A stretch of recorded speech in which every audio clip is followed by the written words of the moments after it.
The tides of patriarchy seem to be turning.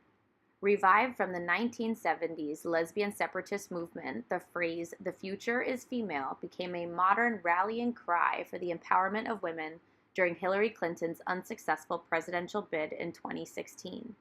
At the 2018 Golden Globe Awards, female actresses and their allies proclaimed that time's up for sexual misconduct and the muting of female voices not only in Hollywood, but throughout the world. Like dominoes, powerful men in all sectors of society have fallen from grace as their transgressions have come to light. Travis Kalanick, former CEO of Uber, is one such casualty. As the ride-sharing company regroups amid allegations of rampant sexism, it seeks to recruit talented female leadership to clean up the mess and infuse their ranks with more gender diversity. The limited pool of potential female contenders and the fact that qualified candidates now scuff at job opportunities from distressed companies indicates sexism is only the tip of the iceberg in a far more complex system of inequality. The troubled culture at Uber represents pervasive issues experienced by countless other organizations. Women in today's workforce not only face the obstacle of shattering the proverbial glass ceiling, but must also be aware of the more recently defined glass cliff, on which declining organizations think female only when they think crisis. Past the hurdle of being hired, female leaders must navigate descriptive gender stereotypes to avoid the pitfalls of the backlash effect if they come on too strong, and the perception of incompetence if they tread too tentatively. Intersectional elements such as race, ethnicity, and sexual orientation further complicate a woman's ascent in an organization as well as their leadership experiences.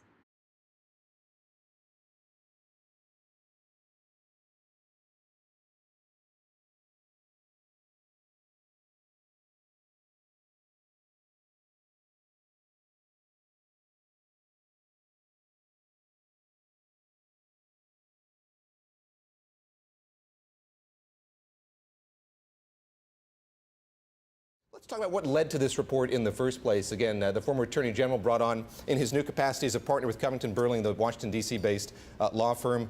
How did it come about, and what was he looking at in specific, Emily?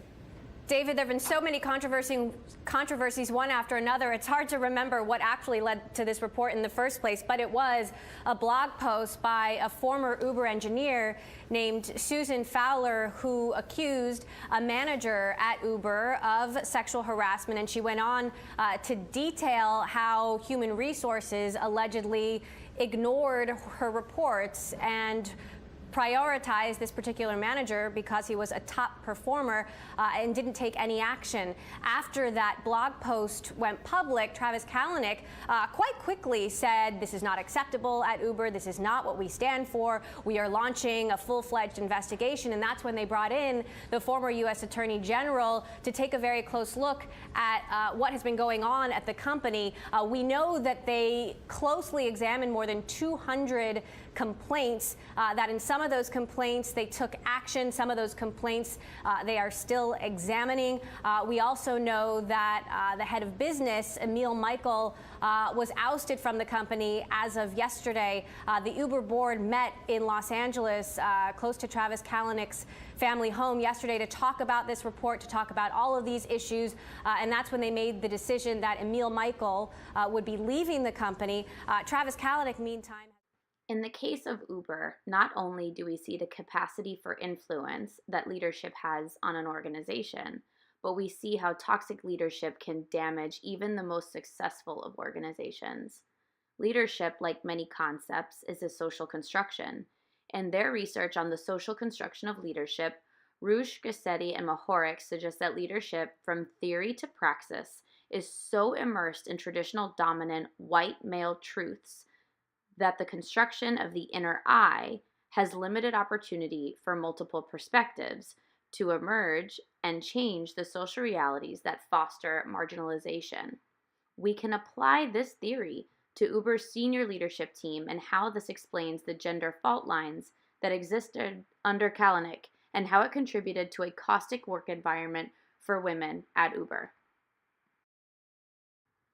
Upon resignations, a board meeting was assembled to address sexism in the workplace, And in an effort to find solutions to Uber's organizational culture and lack of female representation, fundamental unfavorable gender stereotypes were uncovered. Listen to this astonishing exchange obtained by Yahoo at a staff meeting between Uber board members Ariana Huffington and David Bonderman. There is a lot of data that shows that when there is one woman on the board, it's much more likely that there will be a second woman on the board. Actually, what it shows is there's much likely to be more talking.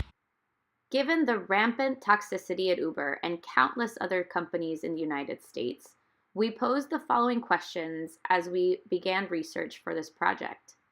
If female leadership makes a difference, why do so few women still exist at the executive levels of American companies? Why do companies so often seek women to avert their corporate crisis? What challenges thwart senior female leadership and potentially deter women from seeking top positions in corporations? Several scholarly theories can explain the fundamentals of gender differences in the case of Uber. For example, the glass ceiling, think manager, think male. Originally identified over 30 years ago, the glass ceiling phenomenon still persists today in top management and professional positions, particularly in high-powered fields such as government, law, medicine, and corporate executive leadership. Acker argues that the term implies obstruction just short of the top prize, but does not adequately address the barriers all along the route to the management suite. She suggests that the term inequality regimes more accurately describes the cumulative disadvantage of blocked opportunities, no matter where they occur, that causes women underrepresentation at higher ranks. Studies on the theory, the glass cliff, suggest that women who break through the glass ceiling are asked to join organizations in times of crises. Think crisis, think female. The term glass cliff refers to the tendency of women who shatter the glass ceiling, thus entering higher echelons of management, to be placed in more precarious or crisis-riddled positions than men. Not only do these positions entail more professional risk, but they have remained mostly invisible to researchers and even the affected women themselves until relatively recently. A third theory to consider is gender bias and stereotypes in leadership. Eagly asserts that gender bias and stereotypes place female leaders in a double bind. Women are expected to be communal, expressing warmth, kindness, empathy, and gentleness. Agentic traits, such as confidence, aggressiveness, and competitiveness, are usually attributed to men. Most people view these two sets of traits as being incompatible, thus making women incredibly vulnerable to prejudice in leadership positions. If they display the agentic features, they may appear cold or unfeminine. This social repercussion is known as the backlash effect. However, if they fail to display masculine leadership features, they risk being viewed as weak, tentative, or ineffective. Lastly, lack of leader development is the final concept we'll discuss in this presentation. Flippen predicts potential change and advancement on the horizon, suggesting that leadership vacancies created by retiring baby boomers may provide an opportunity to accelerate the career advancement of Gen X women.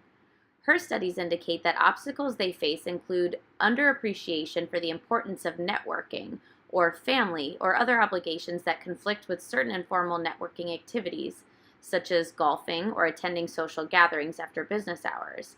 These concerns do not typically apply to their male counterparts. Women also experience disadvantages when it comes to mentorship. Due to the fact that fewer female role models exist, women are often deprived of opportunities for executive coaching, leadership development, and empowerment readily afforded to men. Through research, case analysis, and personal experience, gender differences exist in organizations and society. To remedy the differences that cause inequality, ruminate on 3 solutions. Awareness. In order to diminish sexism and its pervasive effects, awareness of these issues must increase. Keep the conversation going. Discussion via news and social media have greatly expanded the global conversation about women's rights, sexual harassment and assault, and the intersectionality of gender, race, sexual orientation, to name a few. And finally, grow strong girls and women. We must become a society that raises girls into educated, capable, and confident women, ensuring equal access to enrichment opportunities such as STEM programs and mentorship opportunities for all young women is absolutely essential.